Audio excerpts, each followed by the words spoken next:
Hello everyone, welcome back to the channel. Back with some Wild Hearts, and today we are going to go over about 16 tips I feel that will help you improve or give you a lot of insight on Wild Hearts if you're just starting out, or if you're just starting out and you weren't familiar with certain things. I feel this video will help you out. So I guess I'll say the most important skill I think people need to know in Wild Hearts is dodging. So dodging is very important in Wild Hearts because the monsters have incredible tracking on their attacks. So the dodging has immunity frames, or iframes if you're not familiar. So a lot of the attacks that they do, you'll have to dodge through them. You can't really dodge around because they'll just basically track you down. As you see there, I kind of roll through the attack. So dodging is incredibly important, because you may get frustrated at times, wondering, you know, what is wrong with me? Is there something wrong with me? And realistically, it's not. Realistically, it's not, because, you know, the monster just has incredible tracking. So you have a roll dodge, you have a slide dodge, so you'll have to utilize all of that while you're facing a monster in order to be successful. So the next thing I'd like to talk about in Wild Hearts, which is a good tip, is setting up your camps.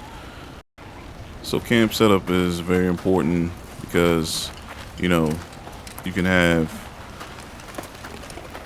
your camp set up in various locations. You can choose where you want your camps to be. For convenience, you know, certain monsters dwell in certain areas. You may want to put a camp there to, you know, fast travel and, you know, get to the monster quickly instead of just running all the way to a certain location. So as you can see, I got 4 camps. Usually you can get 4 camps in a whole map once you get enough resources from the little wells for Dragon Karakuri. Dragon Karakuri are basically just for resources and, you know, help you, basically just help you, you know, make quality of life tools, basically. So as you can see here, I have these set up for ores, to collect ores. I have these to set up ingredients, some ingredients you can collect in throughout the map. In this particular map, I have smoke items to basically augment the food that you'll need to make throughout the game. And there's a step-by-step process for food. I have my tent as a location in case I faint.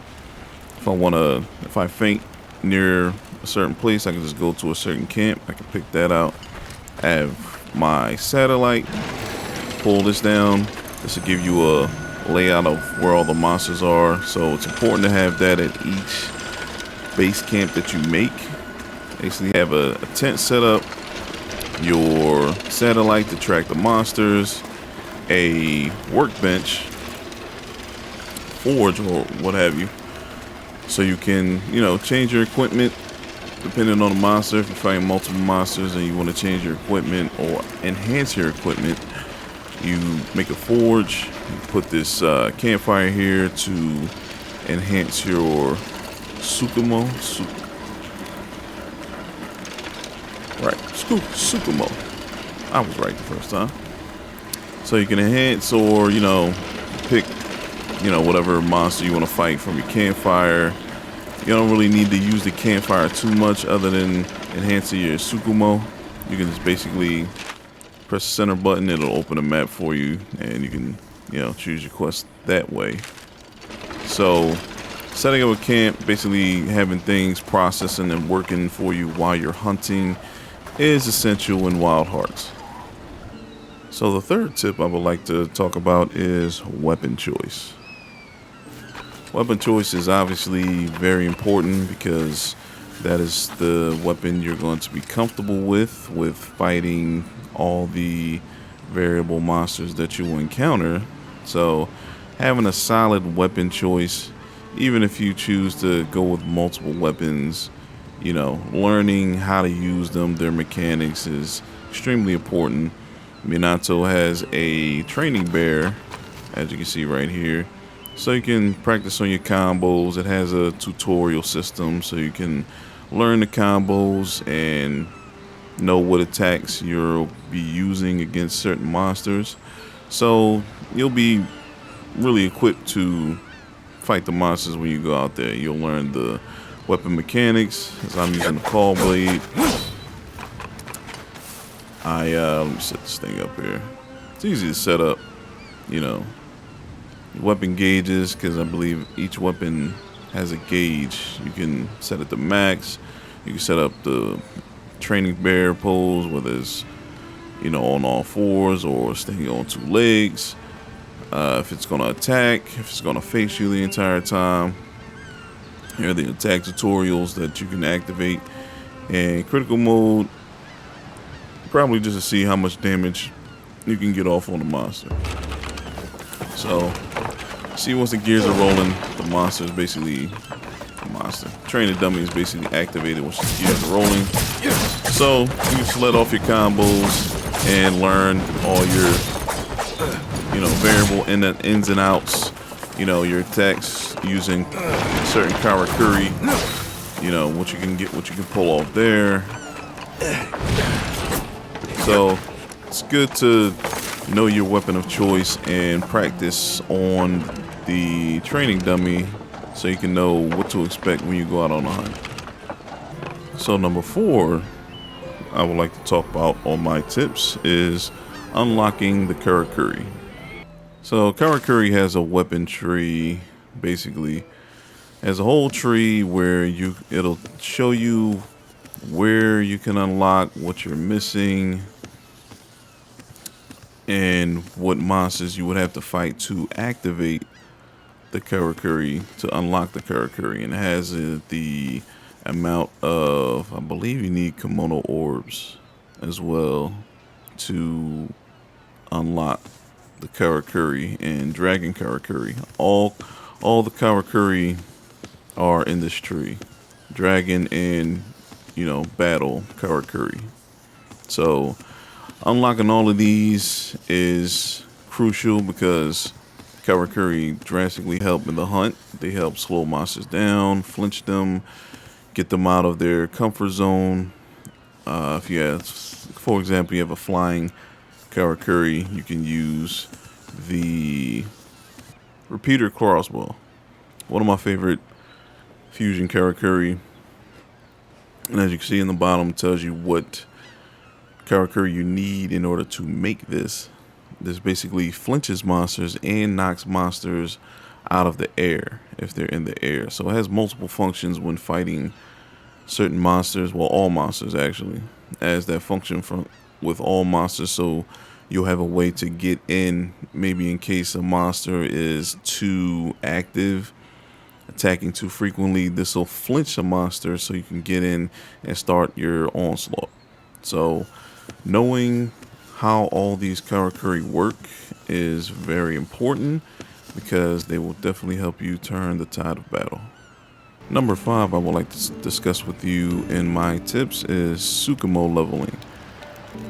So to level up your Tsukumo, which is basically your little device that rolls around with you during the hunt. It's basically like your little companion. You go to a campfire.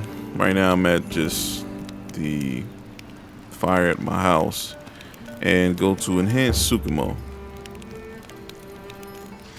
And here, Tsukumo has attack form, defense form, assist form, and threader form. Now, it doesn't actually take on a form. It's more just the basis of what you're leveling.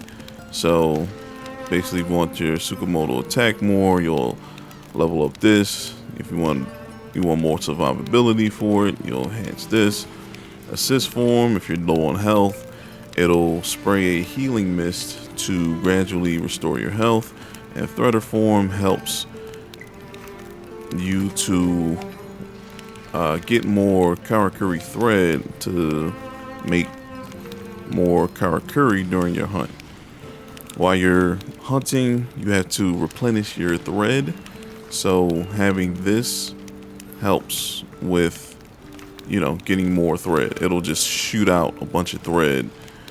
If you're running low or after you made a Karakuri, it'll just spray out thread and help you replenish it if you want to just spam a particular Karakuri that's helping you during a hunt. So number 6 on my list of tips, I would like to discuss keeping your Karakuri thread count high. As you can see right here, that is my thread count, 24. That is the amount of thread I have to make Karakuri. Now it's important to keep that replenished because when I make a Karakuri, or when I summon one, I lose thread. But there are resources around, and you can use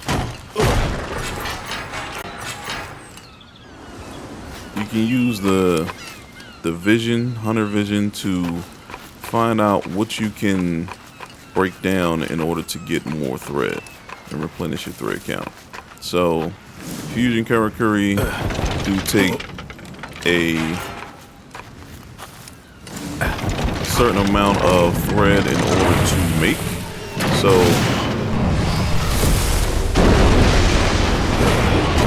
throwing one of those out and being able to replenish and make another one right away, it's very valuable. So just make sure you know where you can find places to replenish your thread count. Also make sure you have a steady supply. If you run out, then depending on the monster you're facing, they have certain weaknesses to certain Karakuri fusions when they do ultimate attacks and whatnot. And if you're not ready, then you can get walloped and you're not going to have a good time. So number 7 on my list I would like to discuss with you is fusion Karakuri. As you saw in the previous tip, I made a nice little celestial cannon. It's one of the later fusion Karakuri that you'll get in the game. Just replenish our thread. But you can see what fusion Karakuri you have set up in the top right corner of the screen, so you won't get lost, which is a pretty helpful tool in my opinion. And it tells you even the pattern that you need to press in order to get the fusion Karakuri up. So a lot of monsters have certain weaknesses to Karakuri, which basically helps you hunt them more efficiently.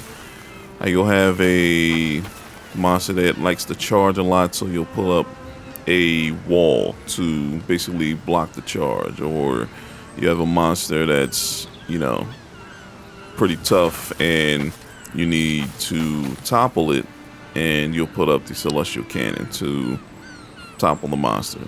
Or you'll put a trap down for those Karakuri that are pretty mobile, and that'll stop their mobility in the tracks, helping you get in and get some good damage on it.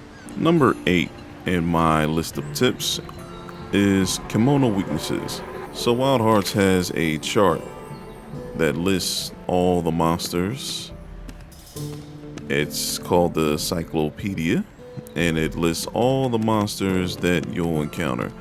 After you encounter them, they'll come up with, the ecology and the parts that you can break to get certain materials, and the weaknesses, attribute effectiveness.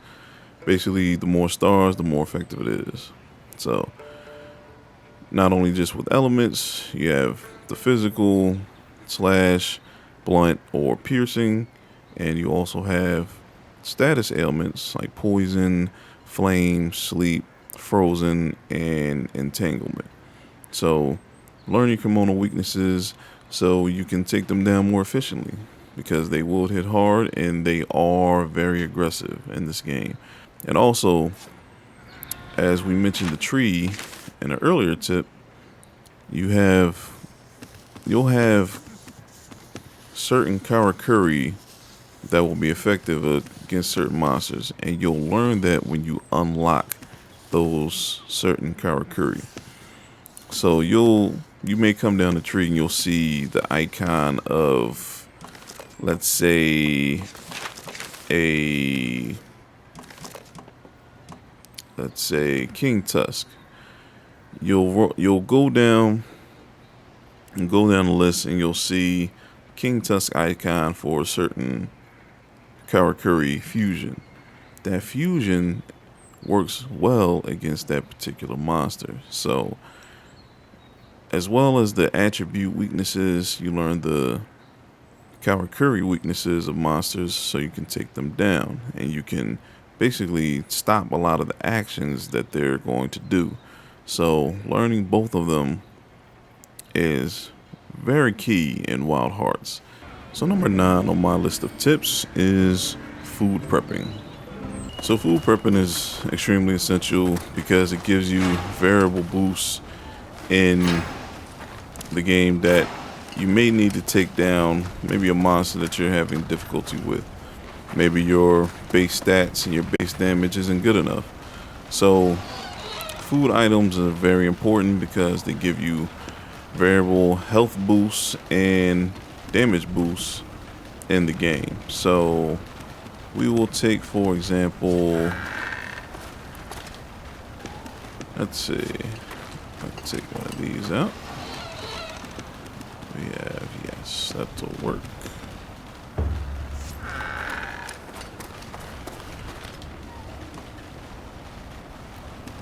So, here we have Bulbous Turnip. That's a pretty good food item in the game. It gives you plus 18 health and plus 6% defense boost. Now, this is a regular Bulbous Turnip. Unprepped, uncooked, undried, everything. So, this is a Bulbous Turnip when it's fully prepped. As you can see, we get plus 38 health boost, plus 9 defense boost, and plus 3 ironclad. So, we get a super health boost, and we get a very high defense boost after it's prepped. So, if you can see, if in the top right corner of this icon here, you see the food says it's 60. Now, 60, you have 100%.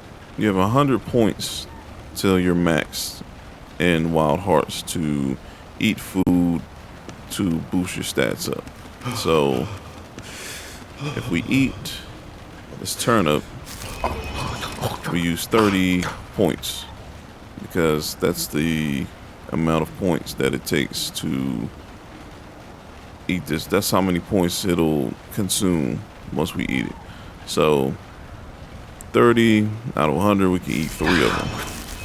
But as you can see, with the 3, we only get plus 21 health. We only get a plus 21 health boost.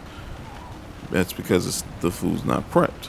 If it was prepped, like the Bulbous Turnip, we would have plus 38 health boost, plus 9 defense boost, and etc. etc. So prepping food items gives you the max boost, the max potential from food. And it's very easy to do. You just set up everything in your base camp, You'll set up a drying rack right here to dry them. That'll give it a slight boost, and then you'll set up a smoker in order to extend the stat boost from the food. So you'll go from a not so good turnip into a super turnip, essentially. So setting up various food items are good. Depending on what you use, you'll have a different effect. So take this for example. So with these food items, the dried bulbous turnip, I basically dried it and smoked it. That's why it's a smoked dried bulbous turnip. So with spicy meat, I basically put it in a pickle jar and I put a spice with it and it turned into spicy meat. So there are different options. Spicy normally gives you elemental attack damage, elemental boost, especially if it's meat. Meat particularly gives attack boost for the most part, but as you can see, meat gives me fire, vegetables give me wood boost, the rice and the grain would normally give you earth or wind element boost, and the fish would normally give you water boost. So basically you'll be finding out which food is best for which particular hunt, and whatever you're having trouble with, whether it be, if you get stunned easier, you can eat food with more stun recovery. If you have trouble with defense, you'll eat food that'll give you more defense. If you feel you need more elemental attack, you'll eat spicy food in order to boost your elemental damage. But it is important to always eat to give you a bigger health boost, because as I mentioned, the monsters do hit hard and they are very aggressive. So you want more hit points so you can have more survivability. So food prepping is a must. So the next step in my list of tips is Dragon Karakuri. Dragon Karakuri, basically all these quality of life items right here. These are all Dragon Karakuri. All of these things I'm running by Dragon Karakuri. Basically just the quality of life tools in order to gather ingredients, track monsters, set up base camps, change equipment, enhance your Sukimo. Those are basically Dragon Karakuri, and you'll go from where you select your battle Karakuri and you'll press down and you'll have a list of all your Dragon Karakuri at your disposal. Now you have this one can collect fish. You have the zip line that can help you zip line from A to B, which is very useful, by the way. It helps you shorten the travel time between certain areas, so you don't have to bother running all the way down there. Nice little quick travel option there with the zip line effect. And you can also have a wheel. Where's the wheel? This right here. You can summon a wheel and use that and treat it like a little mount. And this mount can actually run over smaller Karakuri, so they really won't even be in your way. And you can also still collect items while you're on it. So it's a very... Oh, there's a Sukimo. Needed you, buddy. Yeah, you can mount and dismount pretty easily, even while it's on the move. So this is a very useful tool. Dragon Karakuri are not just restricted to just setting up items in base camp. They are useful for mobility and for convenience. You just have to use them at your will, basically. Whatever you feel, hey, I'm at this tall structure. I want to get over to some other place soon or quicker. You just pull out your Dragon Karakuris and you can set it up and it won't move anywhere. It's there for as long as you want until you decide to move it, which is a great convenience.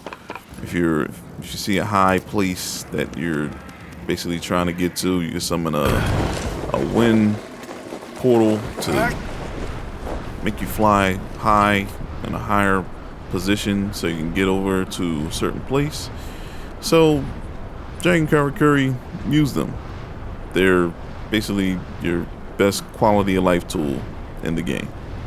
So next on my list of tips are talismans. So as you're going on your hunts, and some of the rewards you get once you defeat monsters, you will gain talismans. Talismans are basically like charms, jewels, what have you, that give variable stats to help extend your current stance on whatever armor build you're going for. So talismans have a total cost. You can equip up to 5, but they must total out to, they can't go past 80. They can't go past 80 points. But as you can see on the talisman icon, it'll tell you the cost of the talisman to place on, and you can basically just add up to how much the talisman will cost you, and basically plan out your builds that way. There are some rare talismans on certain maps that you can gather, so exploring each map is a good idea because there are some talismans hidden within the maps that may provide a unique boost. This right here will give you Sprint Master, obviously as long as you're in pure Kimono Path, but you won't have to use it on a piece of armor. You can just have it on a talisman and possibly change it to a different armor piece that you might like it better.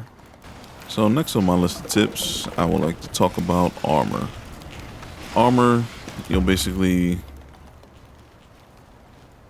be able to construct after you gain certain parts from variable monsters, and they come with a list of stats and skills that you can basically piece together to find out what build you would like to go for. And you can check the skills of each armor by pressing triangle, and they give you a nice description of what each armor piece holds. Now there is no bonus for equipping all the armor pieces from one monster, so you can mix and match, but there are some armor pieces that may be better for your build than others. So you basically just scroll through each armor piece and see, hey, what do I like? Do I like Fleet Foot? When I slide, I get a attack boost, or do I like, Tangle Recovery? I fight certain monsters, I'll recover from the Tangle debuff, I'll recover faster. Or do I like One Stroke Fury? When I break a monster's part, I'll gain a 17% attack boost. So you basically just finding out which armor fits for you and what build you would like to make, if you would like to go down the Kimono path or the human path, and which builds would fit to your playstyle. So the next thing I would like to talk about are weapons. So weapons can be forged at the blacksmith or from a workbench. You don't necessarily have to go back to the blacksmith in order to enhance your weapons. You basically just need to go to a workbench, and you can enhance your weapons on the go. Weapons have a unique weapon tree. As you can see here, we started all the way from the top and we worked our way down. So how it works with weapons is the inherent skills basically transition from each weapon, and they're fixed. The inherent skills are fixed. The inherited skills you can bring down as you level up the weapon. So Battle Paragon, once I enhance it to this, I can transfer Battle Paragon to here, to this weapon. Now I can't transfer Tapping Expert because it's inherited. It's fixed. It's fixed for this particular weapon. But since Battle Paragon is inherited, we can transfer it over to the next one. So then we'll have Aerial Strike Burst and Battle Paragon on this particular weapon. And once we enhance this weapon to here, we'll have Battle Paragon, Aerial Strike Burst, and Critical Master on this weapon because it's all inherited. So because this weapon has no inherent skills, we don't have any skills there. But as we transition, all the skills from these three will go all to this weapon. Now, once you hit the maximum allotted skills and inherited, you'll have to start swapping out which skills you might not like, which ones you feel should stay, and whatnot. What skills fit for you and your playstyle? What's more effective? What's giving you more damage? What's giving you more quality of life? What's giving you more defense? Whichever skills you prefer in the game, you'll basically transferring them all the way down to the bottom of the weapon tree. So it's a pretty unique weapon system in Wild Hearts. Usually the bottom weapon has pretty good inherent skills on it. So you'll just have to mix and match what skills you would want. Now, another thing is you can choose different paths. If this skill you like, let's see. If you come all the way down here and you like Destruction Art, you can choose this path all the way down here. You want Destruction Art on your weapon. So you can choose to go down this path and then cross over to get to this path. If you don't like these skills up here, if you don't like Battle Paragon or Earth Wilt, you could go down this path and then transfer it over, and you'll have Arrow Strike and Destruction Art. So there are variable trees you can look for to just kind of figure out, hey, what do I like? What do I prefer on my weapon? And what's nice is you can backtrack and get your resources back if you want to backtrack and choose a different path. So they won't penalize you for,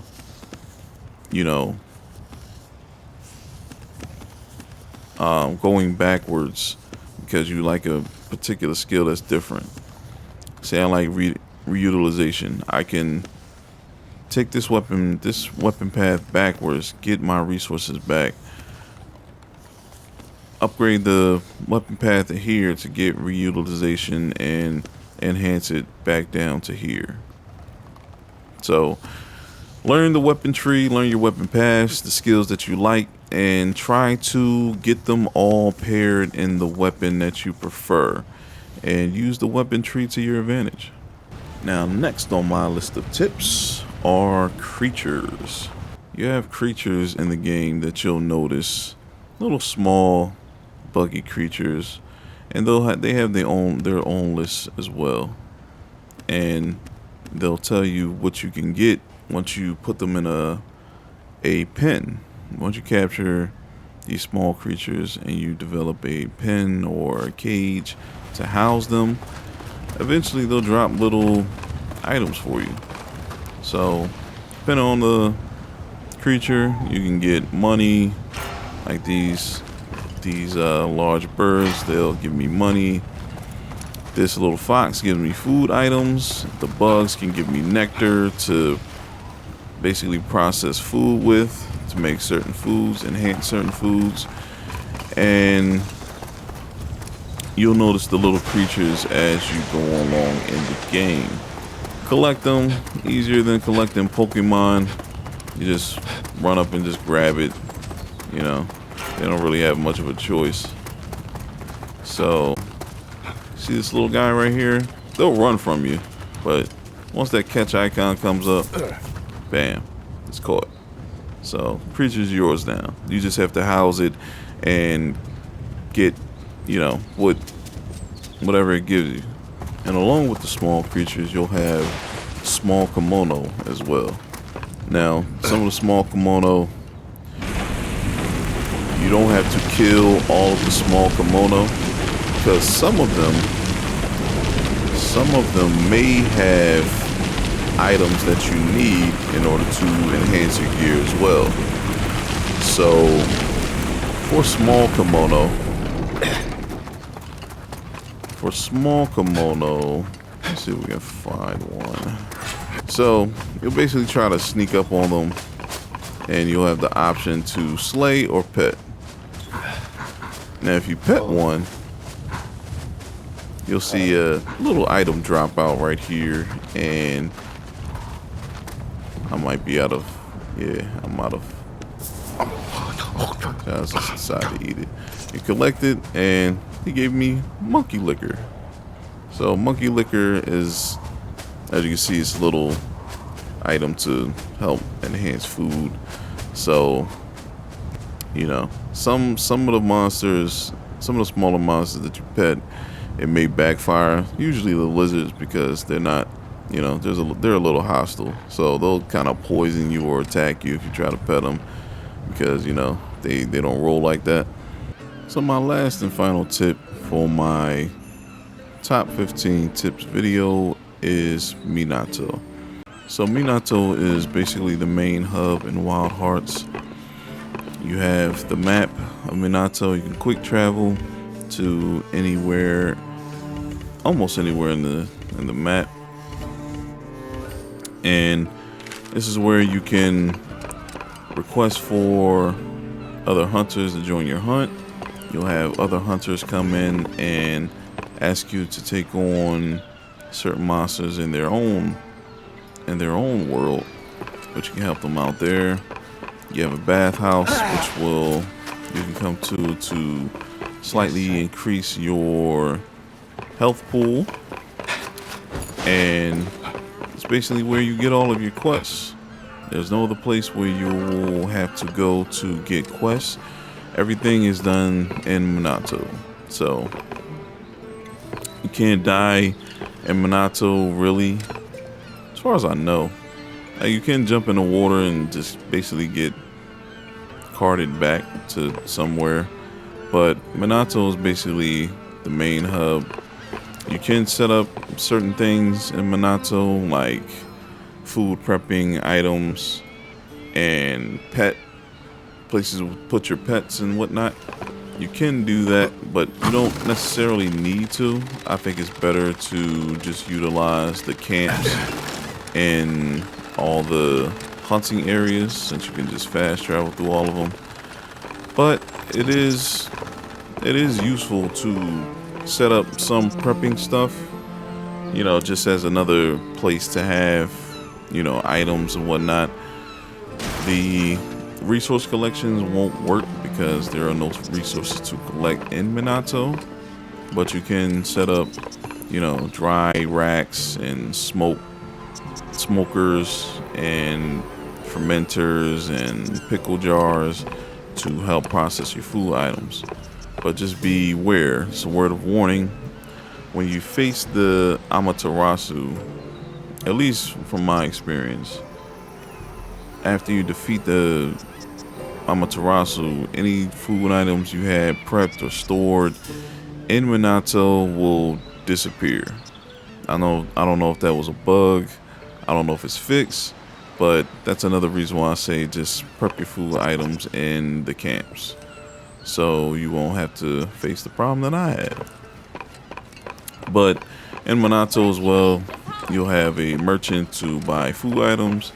this Learn little to guy make right some new here, stuff, once you if you care. defeat the last boss of the game, he can forge layered armor for you, so you won't have to stick with the armor that you have collected for your build. You can build a layered set to have a certain look that you may like and change the color and the presentation and everything like that. You Here's the inspire. merchant What here. would you like to purchase? You can buy stuff you might not, you might not like collecting certain food items like meat. So you can just go to her and see if she has meat in stock and just buy it from her. So that'll conclude the end of the video. The 15 tips that I have for you for Wild Hearts. Beginner tips to help you get a feel for the game, what you'll be doing, what you'll need to do, and everything that functions, something you might not be familiar with or something you might need to know to help with the ease of use in the game. And I hope all these tips help you get a better feel for Wild Hearts and helps grow the community in the sort. Because this is such a good game. I do enjoy the game. It had a rocky start, but the game is very good and it's very fun and it's very easy to use. So I want Wild Hearts to stick around. I would love a Wild Hearts 2. I would definitely be game for that. And I want these tips to help you in your Wild Hearts journey. So that is it for me. If you have any questions, you can leave them in the comments. Like, share, subscribe. Always thank you for watching, and I will see you in the next video. Peace.